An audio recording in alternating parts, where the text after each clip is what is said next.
Good evening and welcome to Behind the Headlines. In tonight's programme we shall be marking the 50th anniversary of the fall of Saigon, which also led to the end of decades of conflict in which the United States was engaged against the Viet Cong and the communist threat that cost billions. It took thousands of lives, and we're still feeling the consequences of this conflict today. We also know that the Vietnam War inspired Hollywood films such as Apocalypse Now, Full Metal Jacket, and famously Good Morning Vietnam. And so we'll be looking back at the past 50 years. And the Vietnam War also scarred an entire generation of American servicemen who bravely served and fought against the Viet Cong. They lost many of their comrades in arms. And today we'll be asking, what is the legacy of the Vietnam War 50 years on? Reagan, it's great to be doing Behind the Headlines, and this is the first program that we've done actually discussing the Vietnam War. And I know that this topic is very personal to you as well. It is indeed. And of course, you know, there's both being as an American citizen as well, having studied the Vietnam War at school, and it was a fascinating subject. It was one that was very intriguing, not least of which is because it was one of the bloodiest conflicts post the Second World War. It's often forgotten. It was an incredibly controversial conflict as well. There were riots, there were protests, there were conscientious objectors, there were draft dodgers, there were all manner of issues that surrounded it, not only in relation to the Vietnam War as well, but there was enough of concern at home also in relation to the general geopolitical status of the United States, right, also at the same time as the Cold War going on. Significant time frame, but it also is one of my father's earliest memories, seeing the flag-draped coffin of what's my great uncle and the namesake of my son, Randall Harvey, and I'd just like to dedicate some of this program to him. Absolutely, which is important. So let's start off with scripture for this program. So the scripture we have chosen for this program comes from John, chapter 15, verse 13, that reads, "Greater love has no man than this, than to lay down one's life for his friends." And I think that scripture sums up so many of the brave Christian soldiers who fought in the Vietnam War.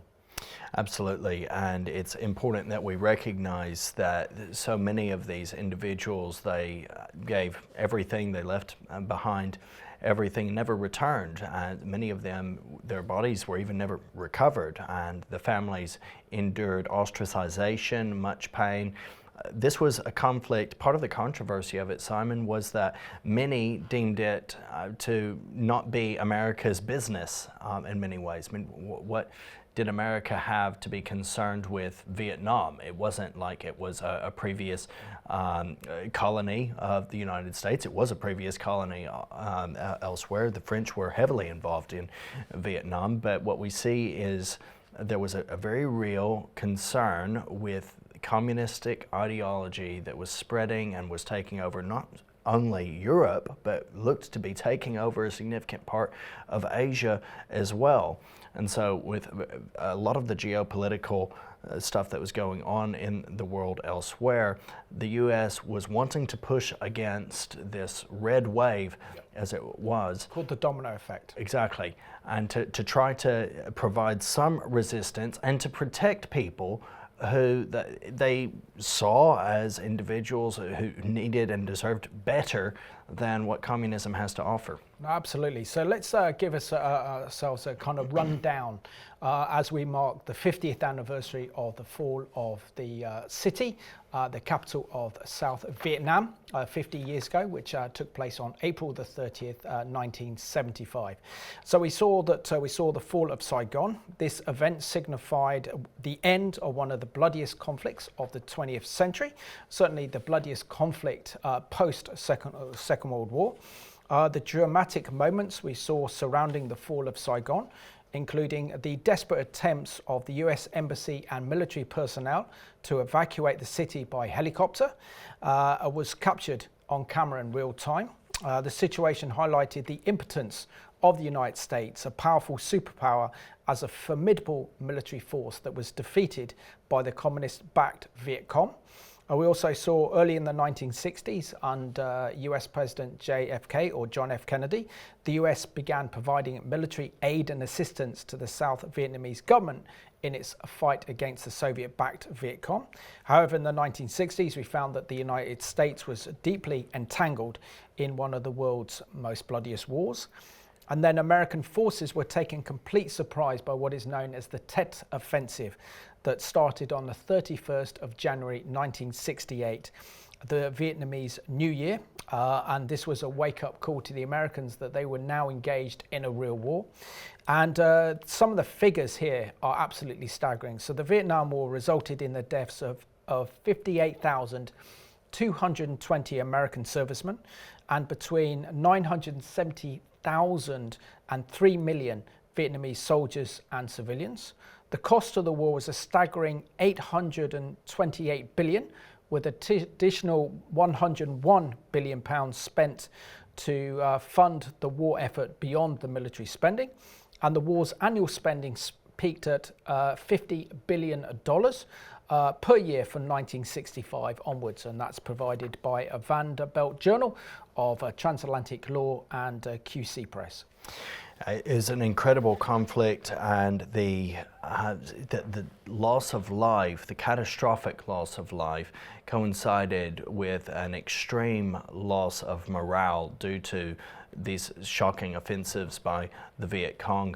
You know, a lot of people went into Vietnam, many soldiers went in, the American public had the perspective at one point in time that this should not be such a difficult conflict in many ways. Bearing in mind, we've already come out of World War II. Rebuilding Europe has been ongoing throughout the late 40s and 50s. We also have the Korean conflict. The U.S. has, at this point, grown very war-weary, but how difficult can it be for our highly trained Marines to be able to preserve and protect a nation from the onslaught of communistic ideology and all that that entailed? Well, unfortunately, the U.S. Marines, no matter how well trained they were not prepared adequately for jungle warfare.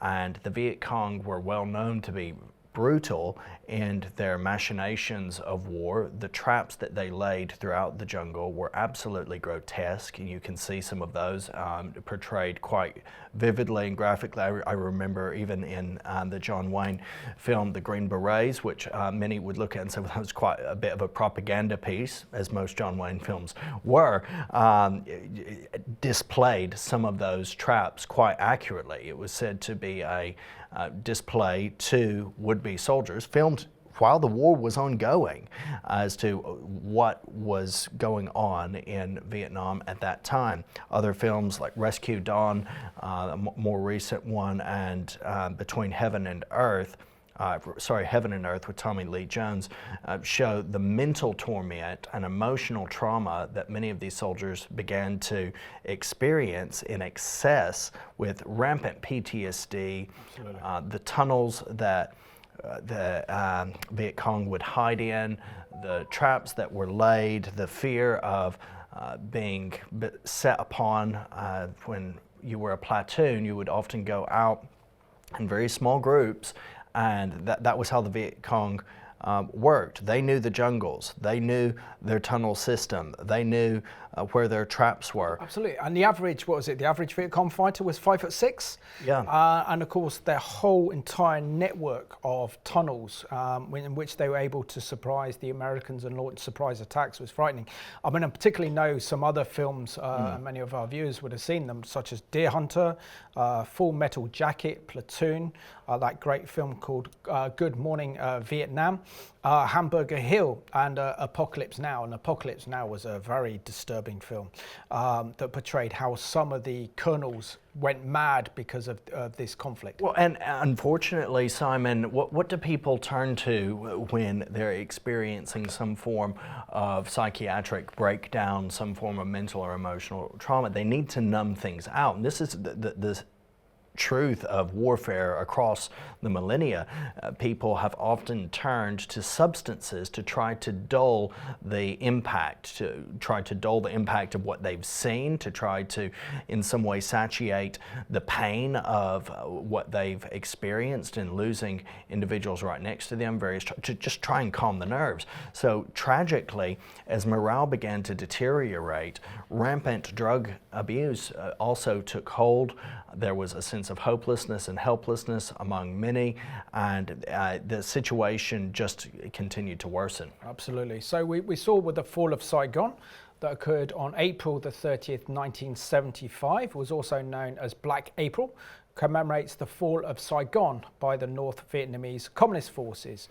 This was a month-long campaign into the Southlands that would end the Vietnam War and start one of the largest refugee crises in history.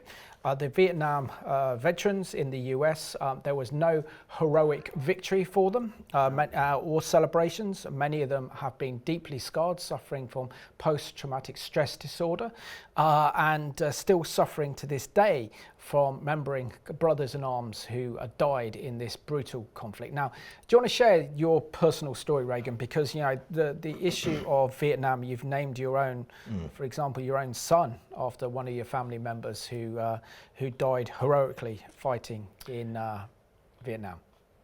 The reality is that despite the loss of morale and despite the many problems that were experienced by the U.S. military, there were among them many, many heroes, one of whom happened to be my great uncle, Randall Lloyd Harvey, my grandmother's brother. It's best I read the citation from the President of the United States of America, authorized by Act of Congress. The President at the time, Richard Nixon, said he took pride in presenting the Silver Star posthumously to Sergeant First Class Randall Lloyd Harvey, United States Army, for gallantry in action while engaged in military operations against an armed hostile force in the Republic of Vietnam on 8th of March 1969.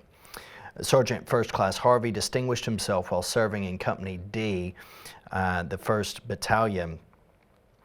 And what we see is the 506th Infantry Regiment, 101st Airborne Division. At approximately 17:30 hours on the cited date, Sergeant Harvey was leading a road clearing patrol through low rolling coastal plains near Hue, Republic of Vietnam. His patrol consisted mainly of soldiers who were not combat veterans, which necessitated his being near the front of the patrol. He was a combat veteran, but was overseeing fresh blood, so to speak. While searching along the road, he was leading his men around a small open area when an undetermined sized enemy force initiated contact. At this time, he set the example for his patrol by charging the enemy.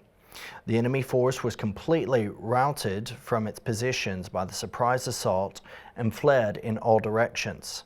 Sergeant Harvey, despite the direct enemy small arms fire, encouraged his men to pursue the withdrawing enemy. At this time, a tractor near Sergeant Harvey tripped a landmine. The resulting blast wounded Sergeant Harvey in both legs and in his left arm. Though severely wounded, he continued to direct his troops until he became unconscious from the loss of blood. Sergeant First Class Harvey's personal bravery and devotion to duty were in keeping with the highest traditions of the military service and reflect great credit upon himself, his unit, and the United States Army. And that was the citation that was given to him posthumously, as he did tragically perish of his wounds following that incident. He did receive multiple awards and citations during his time as a soldier. He was, of course, awarded the Purple Heart, Combat Infantry Badge, Marksmanship Badge, Parachutist Badge, National Defense Service Medal, Vietnam Campaign Medal, Vietnam Service Medal, Army Presidential Unit Citation, and the Vietnam Gallantry Cross. So there were heroes, and their memory should continue to be upheld. Your great uncle was absolutely a hero, no doubt about that. And this program's dedicated to him, and also the other veterans of Vietnam. My particular interest in Vietnam, because I decided to do a subsidiary course at University of Manchester, where I did it in modern American history, as I wanted to know a little bit more about this conflict, because this was a conflict that was dominated by movies and films growing up in the 80s, but was never quite sure of how the war started or what it was fully about. So it was very helpful for me then to understand and actually study the Vietnam War. And it wasn't really until I went to Washington, D.C. for the first time in '99, and going down by the Lincoln Memorial, actually visited the what is known as the Vietnam Memorial. And that is incredibly moving, because it is a wall with thousands of names on it. I mean, thousands and thousands of names just all upon this wall, and had the pleasure then as well of speaking to many of the Vietnam veterans who were out there and had their little stores with their own company flag on, and they would happily spend ages talking to me, sharing their stories of their experience of the Vietnam War and what they went through, and the vast majority of them were still suffering from post-traumatic stress disorder. They wanted recognition for their bravery and courage, but also thoughts to go out for their brothers in arms that were killed in this conflict. And of course, they didn't come back as heroes, not like the veterans of the Second World War, who were called the special generation. So this had a big impact on them. It's interesting that in time, Simon, there has been a growing appreciation and recognition of these veterans, and there have been memorials and there have been monuments. I visited the Arkansas version of that of the wall that you saw in Washington, D.C., which featured and gave memory to the lives of those. That picture there we're seeing there is all of the names just from the state of Arkansas. It's incredible. Yeah. So you can show the impact that this war had on that generation in America in the 60s. Massive. And also in the 70s. Let's have a look now, this Netflix trailer for a new documentary that is on Netflix discussing the Vietnam, that puts everything regarding the Vietnam War in its context.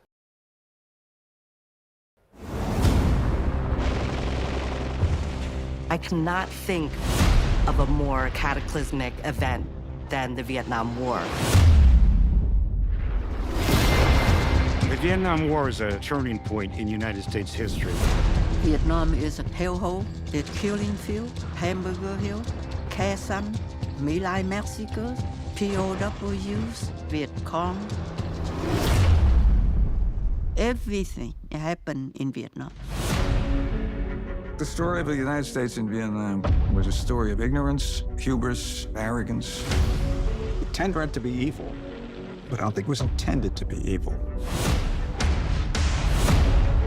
We learned how big the gap was between what presidents were saying and what they believed. We had a fight about the train 3 years ago. I think they were sincere in what they were doing. Problem is, they didn't know what they were doing. Our method of operation was called search and destroy. You just hunt for people and you kill them. You pull the trigger, you can't take the bullet back, and it changes you. It was kill or be killed. They had to live with the nightmares. I wasn't the same person anymore. Those are the memories that stay with me. For Vietnamese people, the events that took place were life-defining. Là phải nói rằng là bắn lần đầu tiên mà thấy Mỹ chết thì rất là phấn khởi. The anger was severe, strong, boiling. This is a television war Seeing the graphic images marked a turning point in the American conscience. One of the major roles of the press is hold power accountable. You realize that our heroes are just liars. Many of the things that plague our society today have their roots in the Vietnam era. Our image of ourselves as the last best hope on Earth was shaken. We were playing God. We'd lost our moral compass, and we haven't recovered. We can't forget Vietnam. It's with us today.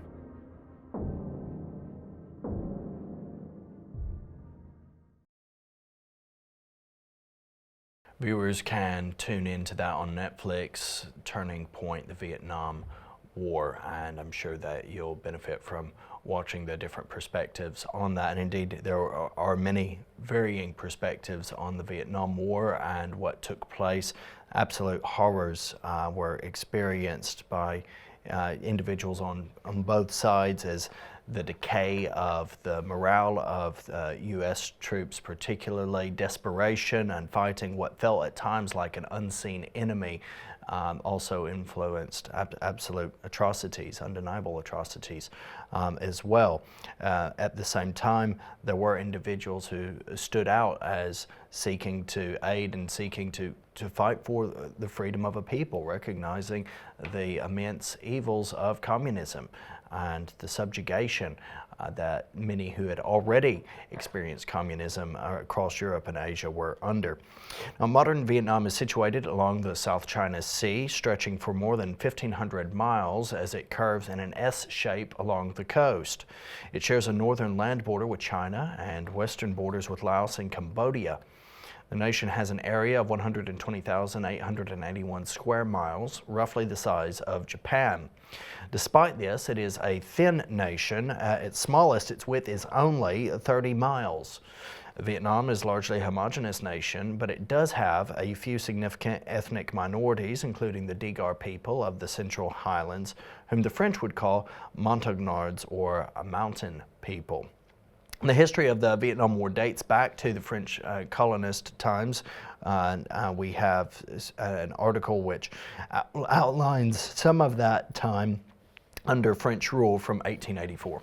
Yep, so according to this article, which is, let me think, from PatriotMilitary.com, it says that in 1884, Vietnam fell under French rule, and in 1887 it was fully integrated into French Indochina, and France developed a Western system of education throughout its colonies, propagated Roman Catholicism, and developed a plantation economy to promote the export of tobacco and indigo tea and coffee. French settlers moved mostly into the southern Vietnam, based themselves around the city of Saigon. Independent movements against the French rule developed and the start of colonization, but the French maintained control of Vietnam until the Second World War, so from 1941 to 1945, when Japan occupied the country. During the Second World War, a national liberation movement formed under the direction of Communist revolutionary leader Ho Chi Minh to combat the French and the occupying Japanese forces. Viet Minh, as they were known, coordinated their efforts with the Allied troops fighting in the war's Pacific theatre until the eventual defeat of Japan in the summer of 1945. After the war, the Viet Minh moved to the city of Hanoi in northern Vietnam and proclaimed national independence under a provisional government, a move that would lead to the outbreak of the First Indochina War in 1946 to 1954 as France sought to reclaim its colony.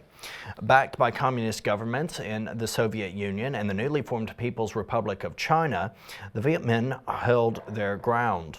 In 1950, the fighting escalated to a Cold War crisis as the Korean War raged to the north. At the Geneva Conference of 1954, an accord was reached with the hope of finding a peaceful resolution, calling for the separation of Vietnam at the 17th parallel, with French loyalists moving to the south and communist sympathizers moving to the north. The Geneva Accords stipulated that Vietnam be reunified by a national election in 1956, but as unification efforts stalled and Cold War tensions continued to build, the United States became increasingly involved. In addition to contributing equipment and millions of dollars in financial aid, the U.S. soon deployed a contingent of non-combat personnel with its Military Assistance Advisory Group, its MAAG, to train Republic of Vietnam, RVN, forces and to oppose the spread of communism into South Vietnam. With the Soviet Union similarly supporting its communist allies in North Vietnam, officially called the Democratic Republic of Vietnam, and stepping up its Cold War rhetoric with the U.S. government, tensions continued to mount over the next several years.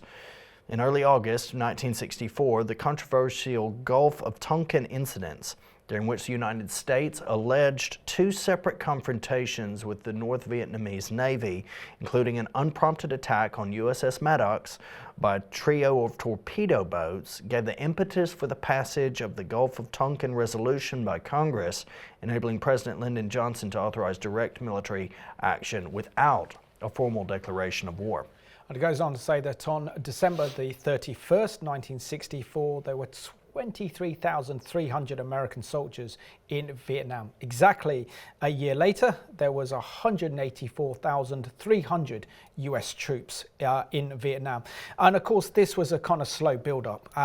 It all really probably happened a lot during the presidency of John F. Kennedy in the early 60s, as he saw the communist threat emerging in Viet Cong, in which they wanted to back up President Diem, who was the president of the president of Vietnam, South Vietnam at the time.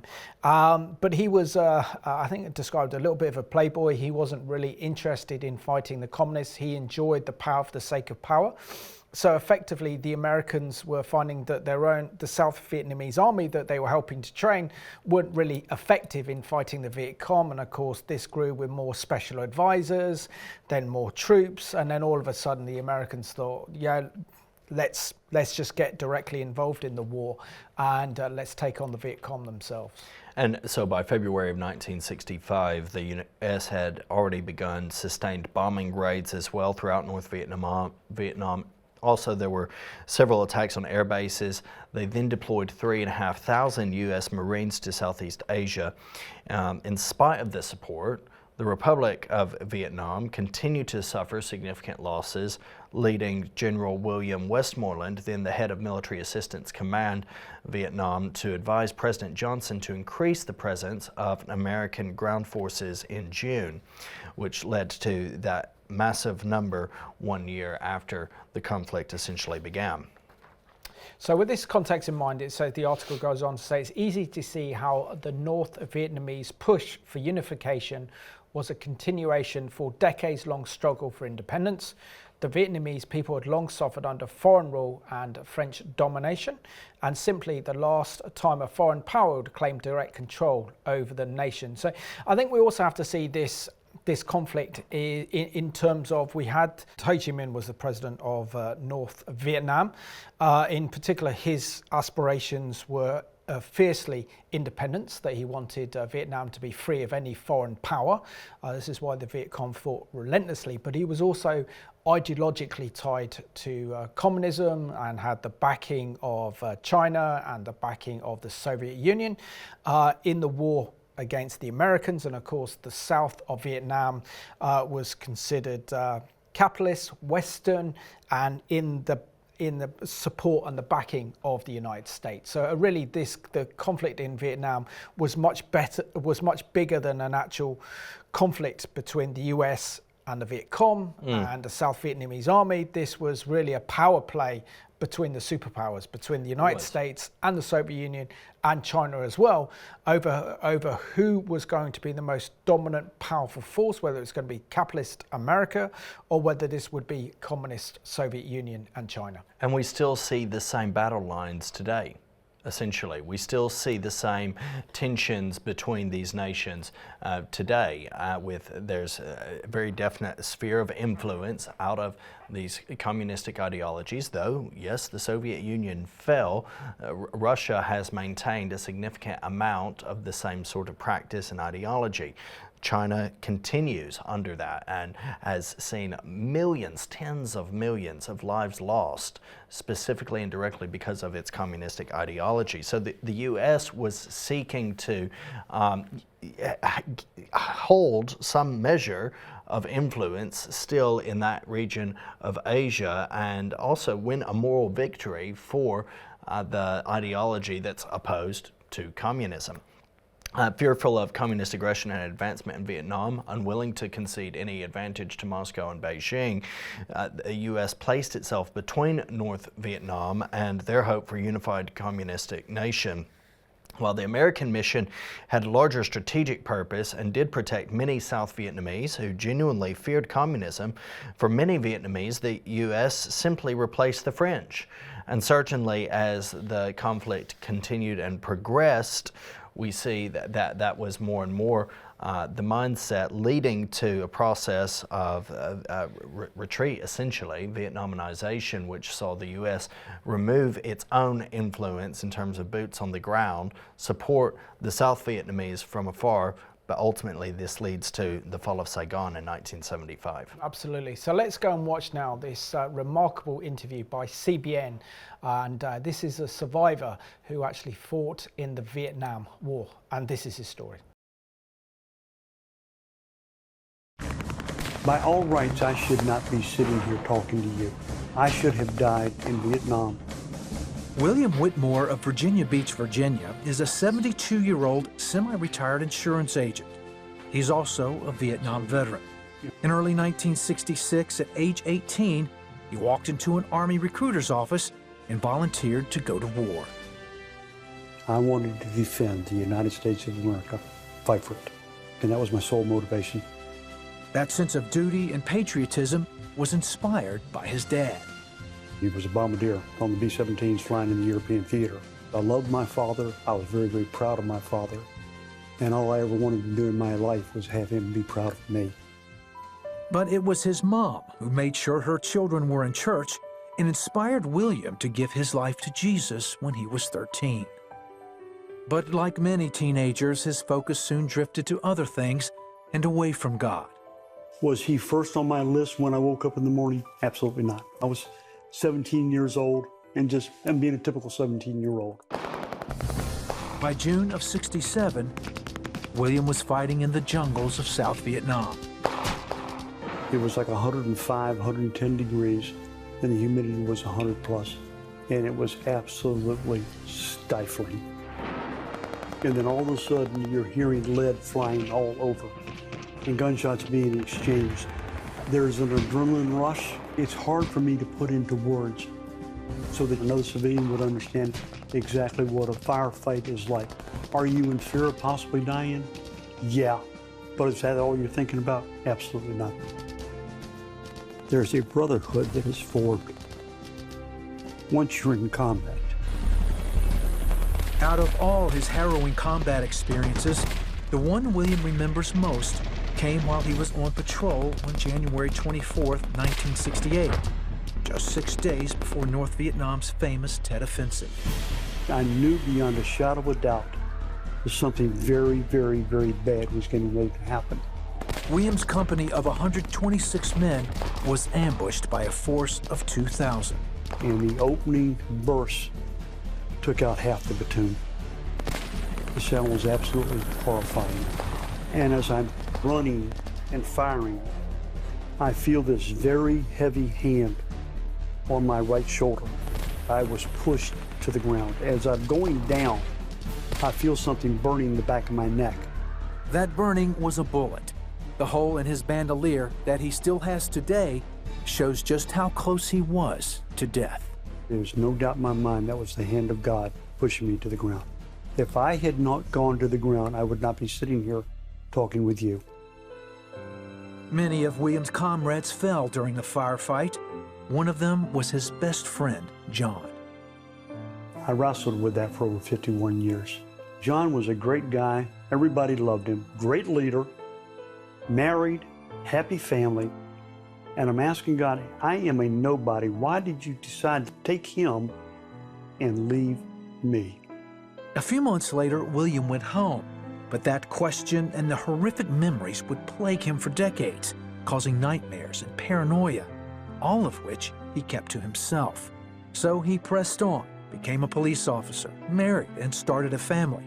He also joined a church, but it would take 10 years for him to realize what it meant to truly follow Christ. I had the very stark realization that I had given my life to God. But as William, I had never surrendered all of my life. So in tears and in prayer, I surrendered my life in its entirety to the Lord. I said, I'm yours, 100%. But even as William began living his life for Christ, his mind was still troubled by the haunting memories. Then in 2012, more than 40 years after leaving the battlefield, William took the advice of some fellow veterans who urged him to get help. And they said, you have not only got PTSD, you have got severe PTSD. The pressure of having survived what I went through, okay, and not thinking about it, not talking about it, not opening up about it, it literally became a time bomb inside of me. With long-term therapy, the wounds of the past began to heal. Then more healing would come when William went on an honor flight trip in 2018, where volunteers take veterans to Washington, D.C. to remember and honor their service. When I came home from Nam, I was called a murderer, a baby killer, that I had caused the war. But to go on the honor flight and to be treated the way we were treated literally took your breath away. It was also a time to honor and remember the fallen. William found his buddy John's name on the Vietnam War Memorial. I was able to apologize and tell him how sorry I was that he had been taken. I said, I want to say goodbye and thank you for all that you did. And I stepped back and I saluted. On Veterans Day and every day, William encourages all of us to express appreciation to those who have served our country. The best thing you can do for us is to say thank you, but to genuinely mean it from the heart.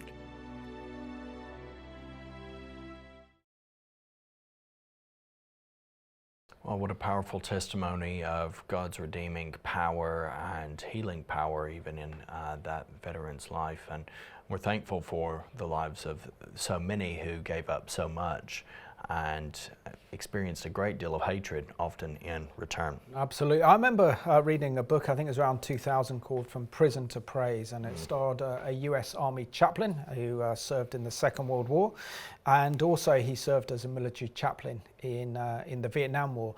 And the stories he told was all about, the whole concept of the book was to take everything off yourself, don't focus on yourself, but give God the glory. And he described some amazing stories. I mean, he described one patrol boat, US patrol boat, who was shot by the Viet Cong. There was only one survivor, but he was sinking and had his military belt on, his weapons and everything else, and he was literally sinking where they're going to drown.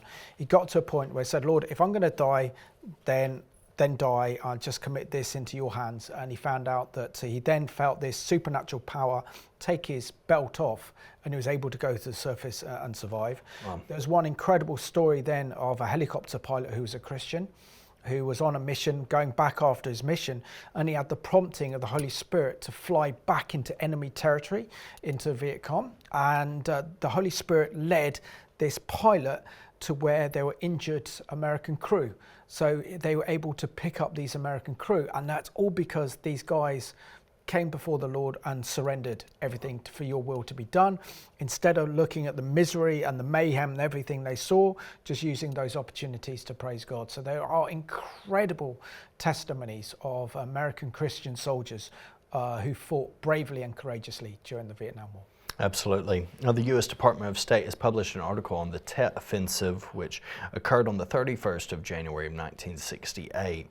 and they report and record that it was in late January 1968 during the Lunar New Year, or Tet holiday, that's what it's called that, and the North Vietnamese and Communist Viet Cong forces launched a coordinated attack against a number of targets in South Vietnam. The U.S. and South Vietnamese military sustained heavy losses before finally repelling the communist assault. But the Tet Offensive would play an important role in weakening the U.S. public support for the war in Vietnam. Of course, and of course, this is also the time during the rise of the peace movement, the kind of hippie movement in the United States. As time we saw the likes of the Beatles, who were campaigning against the war in Vietnam, because also the Viet Cong knew that the best way to defeat America was not on the battlefields in Vietnam. The best way that they could defeat America was to influence American public opinion back home in the United States, at the universities, in the American media, in popular culture, and that was how that they would then get the Americans to turn against their brothers in arms who are fighting against the Viet Cong, and that then led to it. But the Tet Offensive was an extraordinary offensive, primarily because the Americans were not ready for it. And again, you talked earlier in the program about this whole network of tunnels. So the Viet Cong used these tunnel networks and carried out these surprise attacks. They even took siege of the U.S. Embassy on the 31st of January 1968, and the American Embassy in Saigon came under attack, which was the American stronghold. Yeah, absolutely. Ho Chi Minh and leaders in Hanoi planned this offensive, hoping that they would achieve decisive victory that would end the conflict that was frustrating military leaders on both sides, and they struck in a brutal fashion. Both sides endured heavy losses, and both sides claimed victory. And on one hand, you could see how in the South there was a claim of victory because they had eventually repelled the North Vietnamese, but the North Vietnamese and Ho Chi Minh and co were able to claim victory because of the heavy losses that they had inflicted on the South, and of course the heavy impact on U.S. morale as a whole. Absolutely. So it says here that at the end of the Tet Offensive, both sides endured losses and both sides claimed victory, as you said there. But we also see that the Tet Offensive weakened the United States domestically, and support for the Johnson administration, as vivid reporting on the Tet Offensive by the US media made it clear to the American public that an overall victory in Vietnam was not imminent. The aftermath of the Tet Offensive brought public discussions and de-escalation, but not before US generals asked for additional troops for a wide-scale acceleration pacification program. Believing that the US was in a position to defeat the North, those military leaders sought to press for a US South Vietnamese offensive. President Johnson and others, however, read the situation differently, and President Johnson announced that the bombing of North Vietnam would cease above the 20th parallel line and place limits on US troops in South Vietnam. We also said that this led to his resignation as Prime Minister. He was, as President, he was not going to stand for re-election in the US presidential election of 1968. So on the 31st of March 1968, President Johnson announced that he would not seek a second term as US President. The job finding a way out of Vietnam was left to the next president, Richard Nixon. And it was realized by Nixon that finding an honorable way out of the war was going to be critical to attaining some degree of success in his presidency. He expected that the American people would give him a year to end U.S. involvement in the war, and he expected to succeed during that time, believing that he had sufficient experience in foreign relations, his toughness also, and his willingness to bring to bear military and political pressure on North Vietnam would yield a settlement in the public negotiations that were just opening in Paris. In his first months in office, Nixon directed the U.S. military to increase its pressure on the battlefield, ordering secret B-52 bombings of North Vietnamese base camps in Cambodia, the so-called Menu bombings, as a signal of his willingness to further escalate the war, expecting this to complement the military pressure with conciliatory negotiating terms in the newly begun negotiations, with diplomatic pressure on the Soviet Union, hoping that the Soviet Union would then encourage their northern Vietnamese Vietnamese allies to engage in serious negotiations. But these forms of pressure brought him no closer to ending the war, and we see it continue to drag on. No, absolutely. And of course, what he wanted to use was American strength and power. And it was really Henry Kissinger, his Secretary of State at the time, obviously one of the most famous American diplomats of all time, wanted to extend the war to Laos and Cambodia because they saw that the Viet Cong were using Cambodia and Laos in order to attack South Vietnam. So they thought that then if they bombed the supply lines or the channels there that the Viet Cong would take by escalating the war into Cambodia and Laos, then this would severely kind of weaken the Vietnamese forces of the Viet Cong, and then also strengthen their position, but also explains why, for example, Nixon wanted the détente with China to reach out to the Soviet Union so that less pressure would be bared upon from the Soviet Union and China in backing the Viet Cong, but sadly that strategy didn't work. Yeah, none of the forms of pressure worked in any case, with Nixon beginning to withdraw some forces from Vietnam. He met with South Vietnam's president as well on Midway Island on June 8th to announce the first increment of redeployment. And from that point on, the withdrawal of U.S. troops didn't cease, with decline of U.S. troop strength and capability working toward building South Vietnam's military capacity through a program known as Vietnamization. It would remain a constant question over remaining years of the administration whether the South Vietnamese could build the combat capability, logistics, and planning capacity, which it had not shown the capability of up to that point. It lacked leadership at national and military levels to face the North Vietnamese on its own, and this would actually lead to, tragically, the focus of our program, which is indeed the fall of Saigon. No, absolutely. So we saw that the city of Saigon, which is the capital of South Vietnam, was attacked pretty much after the vast withdrawal of US forces.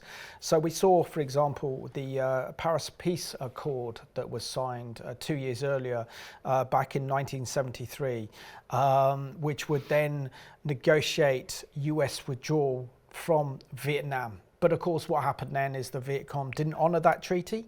The US only had 5,000 US troops in the south of Vietnam in 1975, which led then to this surprise attack again by the Viet Cong, who were determined to take Saigon and South Vietnam as the vast American troops had pulled out.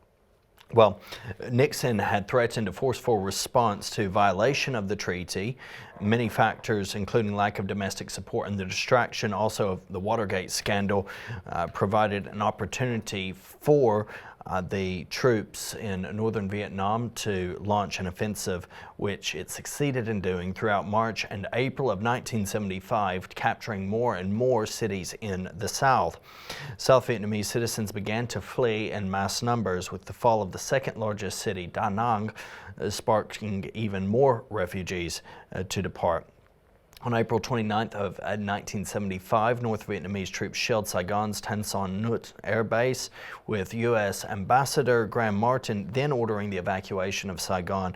Now, iconic images that have been seen over the years, what occurred on that day with the attempts to flee. There was mass chaos, and there was sea lanes being blocked, planes not able to land in Saigon, leaving only option being helicopter airlift. Yeah, and of course what the Americans would do as well was play the song White Christmas as a way of telling the Americans who are based in Saigon that this was time to leave. But of course what was happening is that all the escape routes out of South Vietnam and also out of Saigon were captured by the Viet Cong army, the North Vietnamese army. So therefore, the only way of escape was from the US Embassy in Saigon via helicopters. So literally, this was the biggest rescue mission ever seen by helicopters. Staggering. In the history of the kind of 20th century. It's staggering. April 29th to April 30th, helicopters landed at 10-minute intervals in the embassy,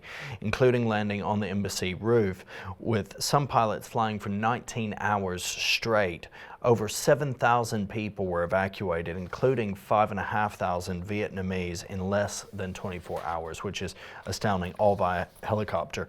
On April 30th of 1975, the South Vietnamese capital of Saigon fell to the North Vietnamese army, effectively ending the Vietnam War.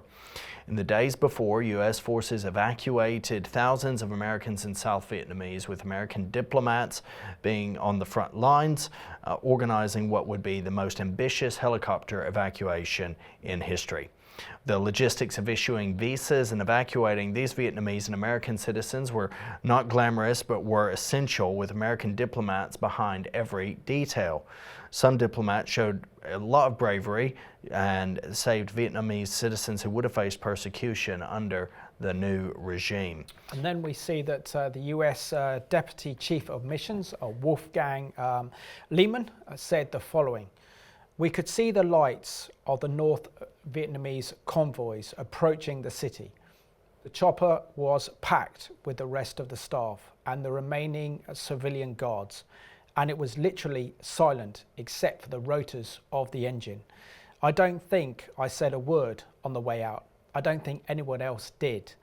The prevailing emotion was tremendous sadness." President Ford to the Ambassador Graham Martin, thanking him and the entire embassy staff for the successful evacuation effort, wrote in telegram, "Dear Graham, I want to express my deep appreciation to you and your entire staff for the successful evacuation of Americans and Vietnamese from Saigon. The tireless dedication of your mission and its skillful performance under the most severe pressure was vital to the accomplishment of this most difficult and delicate operation. Please accept as my sincere personal compliments. Your courage and steadiness at this critical period enabled us to evacuate our own citizens and a very large number of endangered Vietnamese. I hope you will convey to your entire staff my deep gratitude and that of the American people for a job well done. Sincerely, Gerald R. Ford." So it's not only the question of getting 5,000 American personnel out, also diplomats at the US Embassy in Saigon. Also, many of the Americans employed South Vietnamese workers. And of course, what would happen to them if they were then left behind, having to face the wrath of the North Vietnamese army, must be frightening. So many of these brave and courageous US diplomats tried to get as many of the South Vietnamese colleagues, including their families, out of South Vietnam before the Viet Cong took over. I mean, I can only imagine this as being absolutely frightening. You're a diplomat, you're working at the US Embassy in Saigon, you're seeing the North Vietnamese army heavily approaching. You know that you don't have enough or efficient military power to push back that offensive, and you dread to think what's going to be happening to you if you're actually caught alive by the Viet Cong. And of course, then the Vietnamese that were left behind, and even some US Marines didn't make it either. Absolutely horrific. Absolutely. But no one showed more bravery in this than the Vietnamese that went to extreme risk to evacuate their families from the war zone. As many risked their lives to board helicopters as quickly as possible, some of those refugees would go on to become American citizens and serve their country, including serving as diplomats. One such story is that of Anne D. Pham, now a U.S. Foreign Service officer who was evacuated from Vietnam as a small child. This is her testimony. Brave individuals like USAID officers Joseph Gettier and Mel Chapman sought alternative last-ditch means to rescue people. They commandeered military transport barges that had been used to carry supplies during the war. That was how my parents left their homeland with their 6 young children. Our escape down the Saigon River with darkness setting in was a dangerous one. Near Vung Tau Harbor, where the river opens to the Pacific Ocean, we came under rocket fire. Thankfully, as I was only 3 years old, I have only faint memories of the journey. As the barge drifted out to sea, crammed with refugees, My father held me close and solemnly said to my eldest brother, "Take a good look at your country. It will be the last time you see it." The next day we were plucked out of the ocean from our barge and boarded the USS Sergeant Andrew Miller, and Pham would later join the Foreign Service and become a faculty member of the National Defense University, having opportunity to meet and honor those that she called her heroes who played a part in their evacuation. Incredibly moving stuff, and you know, hearts go out to those of the South Vietnamese who were then captured by the Viet Cong, and they had to go through a process of re-education, which was absolutely horrific. Any South Vietnamese soldiers or personnel that worked very closely with the Americans would probably be then tortured and murdered, and we saw nothing but a brutal regime. And of course that also then followed years later by the Khmer Rouge massacre. In Cambodia was absolutely horrific. So share with us the psyche that the defeat of the US in Vietnam still has on Americans today. Well, I think there definitely has been a degree of humiliation, especially immediately following the end of this conflict. The policy of Vietnamization was controversial, and it was seen as sort of the best way to lose face. It was trying to save face, but the recognition was the Viet Cong were never going to honor the agreements that were made in Paris, and certainly they didn't. The inability to rectify the situation and to pose any resistance to the onslaught of the Viet Cong in 1975, there was no desire to re-enter. There was a sense of shame that people had, that was brought tragically upon many of those who fought so bravely for the Vietnamese people. Exactly, and also we see as well kind of betrayal as well from the US, pulling out their military forces, leaving the South Vietnamese people to the mercy of the Viet Cong as well. But also I think part of this is the American lacking understanding of the language of Vietnam, its culture and its history, I think also played a part. And the terrain. They were completely ignorant of jungle warfare, and that led to so many tragedies, the decline in morale, because you're fighting an unseen enemy. And that's what the Viet Cong was. It was as though they were fighting what was invisible. But in and through it all, God worked. There are many testimonies of bravery and heroism. And it is right that those who sought to defend the freedom of the Vietnamese people be honored and remembered, and that those Vietnamese who were able to successfully flee and who also bravely resisted the onslaught of the Viet Cong, that they and their lives be honored and remembered on this particular occasion commemorating the 50th anniversary of the fall of Saigon. We need to learn the lessons of history. It's important that we study history, and on Behind the Headlines we will continue to seek to remind of the enduring legacy of history, whether it's Vietnam or other conflicts, and the lessons that we can learn from these even today.